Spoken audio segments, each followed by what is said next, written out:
Welcome to IT Newbies, the podcast where we dive into the world of technology with experts from all walks of life.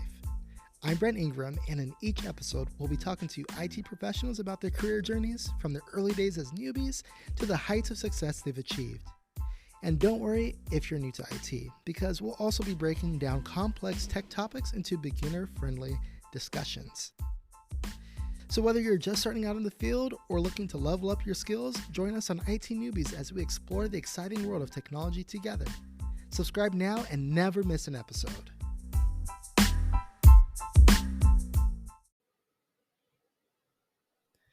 All right, welcome to IT Newbies. Today we have Chris Matmiller. Chris, thank you so much for joining the podcast. Yeah, not a problem. All right, Chris. So tell me, what is your current position and how did you get into IT? So my current position is manager of cloud engineering for Brunswick. I got in IT kind of a long time ago, and basically started just getting into development. So I was a machinist in my beginning of my career right out of high school. Did some programming for machines there. Liked doing that. Hated getting laid off every winter. Went back to school, got a associate's degree in programming, and then started doing tech support, and then got a Java developer position, and then eventually ended up here at Mercury in Brunswick. Awesome. Yeah, that's definitely a pretty cool trajectory, starting out as a machinist and then realizing that you weren't a fan of getting let go during the winter months. And yeah, went back to school to learn programming. Yeah. So what was that process like, moving from being you said a Java Developer is what I started developer? out. Yep. Okay. What was that transition like, going from there into, I guess, more IT? So it wasn't too major. So when I was actually a Java developer at a smaller trucky company, I did all of the infrastructure stuff. So I did not just Java development. I did the server admin stuff. I did database stuff. So it was more, holistic.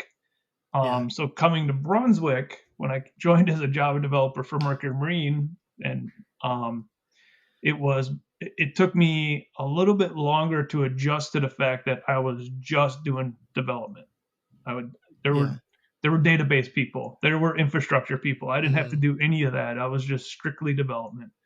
And then got into the web services, the middle tier. So then I started doing admin stuff and a lot less Java development. Yeah. And then eventually wound up as a cloud engineer and then managing it. So it was the transition it wasn't too hard for me, but it was definitely just different attitudes towards different things. Yeah. So developers are one way, thinking one way. And then you got infrastructure people who think a totally different way. So it was kind of different. And then, one of the things that my previous boss really liked dealing with me is I could talk both worlds. Yeah. And try to meld them together. So it was so that transition was a lot easier for me to come in. Okay. So you think that when you were a Java developer, the fact that you were doing that and, managing servers has definitely helped you in the long run to understand like the bigger picture? Oh yeah, for sure. Starting out in a small company and being that person that does everything really helped out with the holistic view of how everything actually ties together and make sure everything works the right way. That's awesome. I love that you got to have that experience early on. I mean, I would definitely recommend, don't just go out and, I told my kids, don't go out and try to get into a big place. Google's great, don't get me wrong, but you're not going to get the holistic view of things right away. Like, go to a smaller mom and pop shop and just help out there, and you'll learn a lot more because you're going to be way more hands-on with everything. Yeah, I love that. Instead of, yeah, again, like you said, with these big companies, you get really segmented onto like one team and you can only touch certain things. And there could also be, just, quote unquote, bureaucracy. Like, no, that's another team. You have to communicate with them to get that done. Just focus on this. And then, yeah, it seems like it could really stunt your growth and actually having hands-on skills on different technologies Yeah, that for way sure. versus being in a company where you have to wear multiple hats. And yeah, figure it out yourself because no, we don't have that position. We have you. Yep, exactly. Yep. uh, Now that you are a manager of cloud developers, are there or do you have any like core managing principles that you use to help the team to execute well? Um, I've been doing this for probably a year and a half of managing people, and Yeah. I don't know exactly what the whole management principles and guidance is. It's just Uh, I've learned from previous managers what I want and what yeah. I don't want, and I'm trying to meld a lot of the hey, this is the way I like to be managed, and then Yeah. hand that out to some of my directs, right? And Mhm. I've been trying to really um, just give more ownership to my direct reports and Mhm. have them do more things and make more decisions because I think that really helped me out when I did it. When my boss just kind of like, go forth, Chris. I trust in what you do. I know you're Mhm. good at it. That's why I pay you. Here you go. And that's what I've been trying to do with all of my guys is try to give them more of that ownership of what is actually going on in the company. Yeah. I think that really goes far to give people ownership. It's you saying, yeah, I trust you. You have this responsibility. You are an adult, and Yep. I'm not here to baby you. I'm here to empower you and help you to do well, so that we all do well as a team. And I think Yeah. that really does make a difference. And it helps. I got really good guys on my team too, and they're Yeah, all responsible, like you said, adults. There's yeah, nobody I have to babysit and make yeah, sure that they're gonna keep doing work for me, right? Because they're yeah. all like they all just love what they do, so that helps Hmm. out a lot. Hmm. Makes my job way easier. Yeah, so it's like step one, hire good people. That's right. Yeah. Just be a little slow to hire, be picky when you hire, so that on the back end you're not having to, yeah, babysit people. Yep. And I'm definitely picky. Yeah. As a manager, what does a typical day look like for you? Um, Meetings from about 7 o'clock until about 5 o'clock.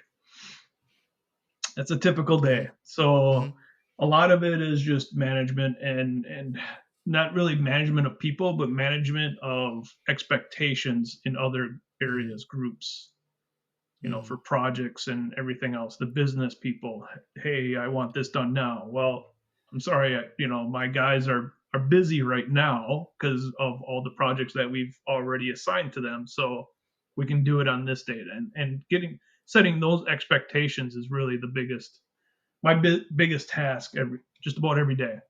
Yeah.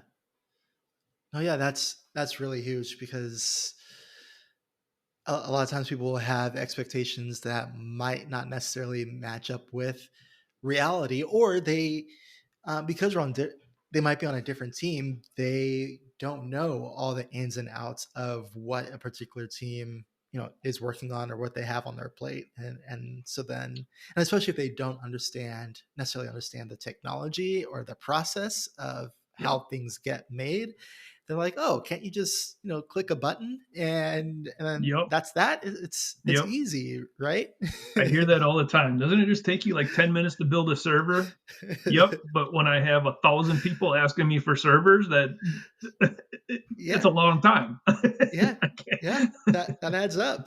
Yeah, and people aren't. machines. Like it takes, mental thoughts to, piece things Yep. together correctly. And not Um, everything goes smoothly right away. yeah. Even when you got a process down, something always comes hmm up that is broken somewhere. hmm Yeah. And a lot of times it's not even our fault. It could be just something going on with a tool that we Yeah. usually use that works 99% of the time, but this is that 1%. Yep. And yeah, and so you just gotta roll with the punches. So, throughout your career, is there one lesson that you've learned in this job that you think everyone should learn at some point in their life? Um, the biggest lesson I've learned, and it's been a while since I've I've been pretty lenient on a lot of things and hmm very grateful for a lot of different things. But I think the biggest thing was just understanding and having a boss tell me like, look, this isn't life and death. It's IT. hmm So somebody doesn't get their server, exactly at this time or get their application deployed exactly on this date.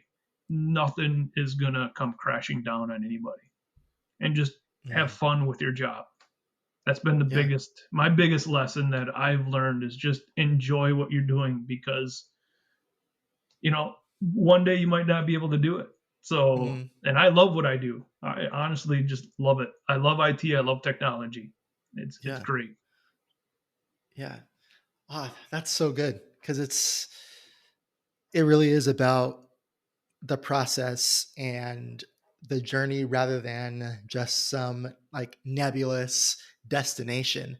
Um, because even especially in the DevOps world, as soon as you quote unquote master a tool, there's going to be a new tool that Yep. does it even better, Yep. and you have to learn how to use that tool if it's you're also using your best judgment on, okay, should we implement this tool or should we wait?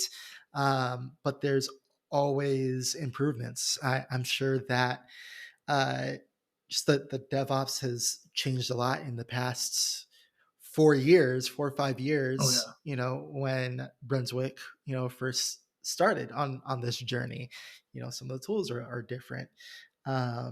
Oh The yeah. I mean, processes are different. even to that, even when you do master one tool, they're always changing, so they're always updating it. So hmm you're going to have to relearn something, right? It Yep. might not be the exact same. 2.0 might come out and it's completely different than 1.0, right? So who knows? Yeah. Yeah. Or there's breaking changes Yep. Yep. in it. And so then you have to go back and update old code to make sure that Yep. it'll run in the future. Yep. Don't want to keep that technical debt. That's for sure. hmm what's your favorite productivity hack? Oh, just writing down your time, taking time, and what I've been trying to do is actually I'll carve out like an hour or two every day and just set up a Mhm, meeting for myself, and that way mhm, I can catch up on emails or go in and do something that might be need to get done, something that I've been neglecting or whatever, and a task that needs to be getting done or anything like mhm. that. It's just carving out that time just to focus on those areas. Got it. No, that's good. Because yeah, it can be really easy to let your schedule rule you, Yep. um, instead of you actually being able to take ownership of it and kind of direct it to the degree that you can direct it. Because yeah, a lot of times we focus on things that we can't control, and we miss like the bigger things, or possibly even the most impactful things that we can control. Um, yeah, just to make life and work better Yeah. for you, Yeah. and to keep it fun, like you were saying. I think it takes intention to keep things fun on the Yep. job. And then if even then you lose that focus, you go down a rabbit hole. right? And then Mm-hmm. something just keeps chugging away and chugging away, and it's like, oh, why is this not working the way I thought it was going to work? And then you just, you take that time.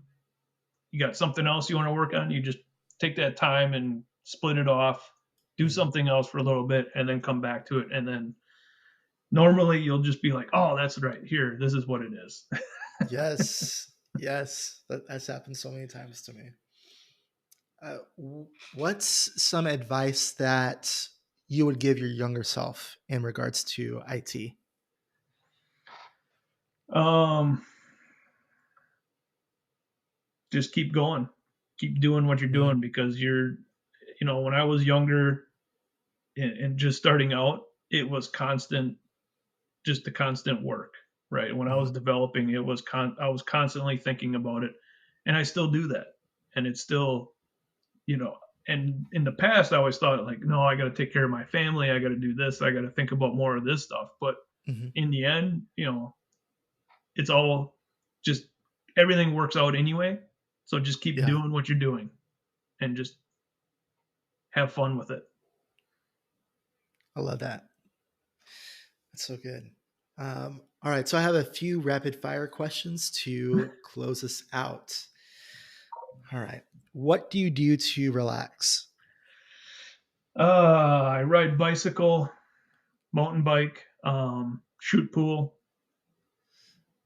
go up on a Nice, lake, boating. nice. What kind of boat do you have? We have a pontoon, a 24-foot pontoon. So Ah, yeah, beautiful, it's pretty nice. beautiful. Yep. And then, I mean, summer's coming up. Do you have you already taken it out this year, the pontoon, or No. have you ever? So the lakes up north where we go, the ice just Uh-huh. came off last week Okay. or 2 weeks ago. So we haven't been able to get up there yet. And the campground that we go to just opened up their water last week. So Yeah. so there's still snow up there in some spots. So Oh, geez. Okay. All right, but it's coming up, that's so right. that'll Yep. be fun. All right. Are you more of a fan of iOS or Android? Android. Android. Oh yeah. Yes. All right. If you had to choose for your personal computer, would you rather use Mac, Linux, or Windows? I use Linux. You do? Yep. Okay. What distro Linux do you Mint. use? Linux Mint? Okay. Yep. But I've used Debian. I've used just about everything. Everything. Fedora. I was Yeah. big on Fedora for a long time. So yep. Linux is my go-to. Awesome. All right. Are you more of a coffee guy or tea? Coffee. Definitely coffee. Okay. Yes. I think I'm on my second or third cup today. Oh, that's it. I had that by 6 o'clock this morning. Yeah, those are rookie numbers. Yeah.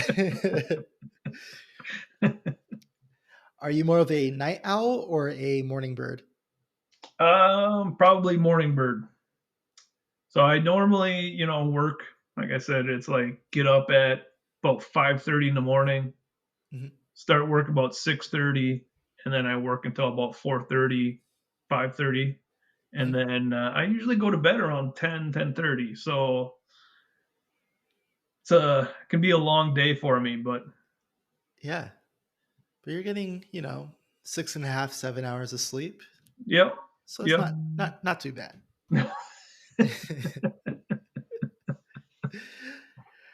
All right. Well, those are all the questions that I have for you today. Chris, thank you so much for coming on the show. I really appreciate it. Yeah, thanks for having me. All right. Take care. Yep, bye.